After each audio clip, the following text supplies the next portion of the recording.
دوستو، جیسے ہم عمل کا اہتمام کرتے ہیں تو اس سے زیادہ اس کو اللہ کے یہاں قبول کروانے کا بھی اہتمام کرنا چاہیے۔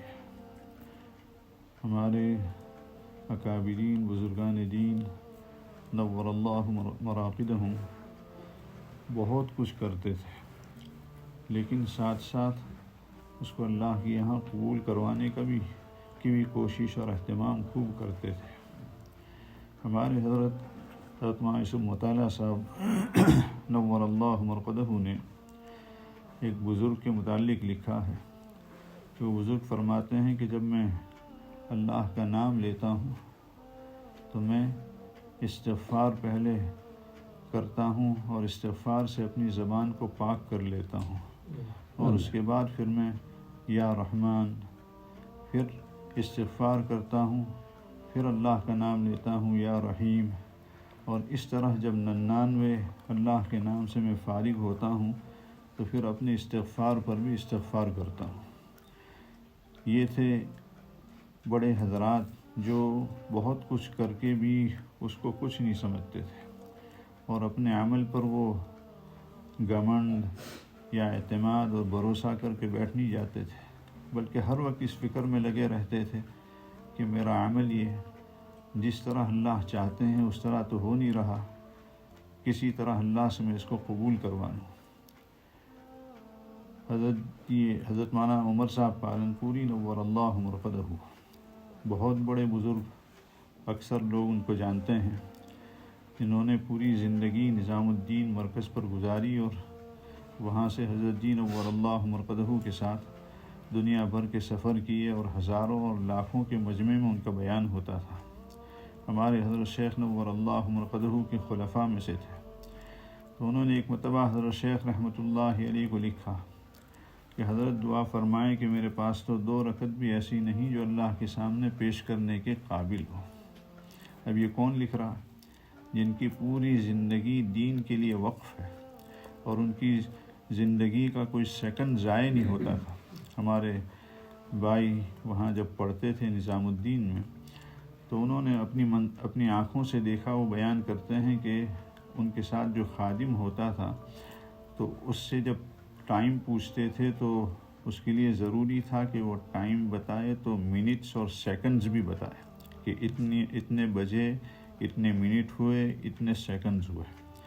تو ایک سیکنڈ کا حساب وہ رکھتے تھے، کوئی سیکنڈ ضائع نہیں ہونے دیتے۔ اور وہ حضرت شیخ رحمۃ اللہ علیہ کو یہ لکھ رہے ہیں کہ 2 رکعت بھی میرے پاس ایسی نہیں جو اللہ کے سامنے پیش کرنے کے قابل ہو۔ تو اس کے جواب میں حضرت شیخ رحمۃ اللہ علیہ نے لکھا کہ تم تو 2 رکعت کو رو رہے ہو، میں تو ایک سجدے کو رو رہا ہوں کہ ایک سجدہ بھی میرے پاس ایسا نہیں جو اللہ کے سامنے پیش کرنے کے قابل ہو۔ تو یہ تھے ہمارے اکابرین نور اللہ مراقدہم۔ ہمارے حضرت نور اللہ مرقدہ فرماتے ہیں کہ جب ہم حضرت شیخ رحمۃ اللہ علیہ کو وضو کرانا شروع کرتے تھے، جب ہاتھ پہ پانی ڈالتے تھے تو حضرت شیخ رحمۃ اللہ علیہ دعا پڑھتے تھے، بسم اللہ الرحمن الرحیم، اللہم انی اسألک تمام الوضوء و تمام الصلاۃ و تمام رضوانک و تمام مغفرتک، کہ اللہ مجھے مکمل وضو نصیب فرما اور مکمل صلاۃ نصیب فرما اور مکمل اپنی رضا نصیب فرما اور مکمل اپنی مغفرت نصیب فرما۔ ہمارے حضرت فرماتے ہیں کہ جب اس توجہ اور دھیان کے ساتھ جب کوئی وضو شروع کرے اور آداب کی رعایت اور سنتوں کی رعایت کرتے ہوئے وضو شروع کرے تو یہ تو شروع ہی میں توبہ نصوح ہو گیا کہ اللہ پوری مکمل مغفرت نصیب فرما، اور اس کے بعد پھر ایک ایک عضو پر دعا پڑھتے تھے۔ تو ہمارے اکابرین تو شروع میں بھی اور آخر میں بھی اس عمل کو اللہ کے یہاں قبول کروانے کا اہتمام فرماتے تھے۔ ہمارے حضرت نور اللہ مرقدہ سے کسی نے پوچھا کہ مدینہ منورہ جا رہا ہوں تو کوئی خاص عمل؟ حضرت رحمۃ اللہ علیہ نے فرمایا کہ ہر قدم پر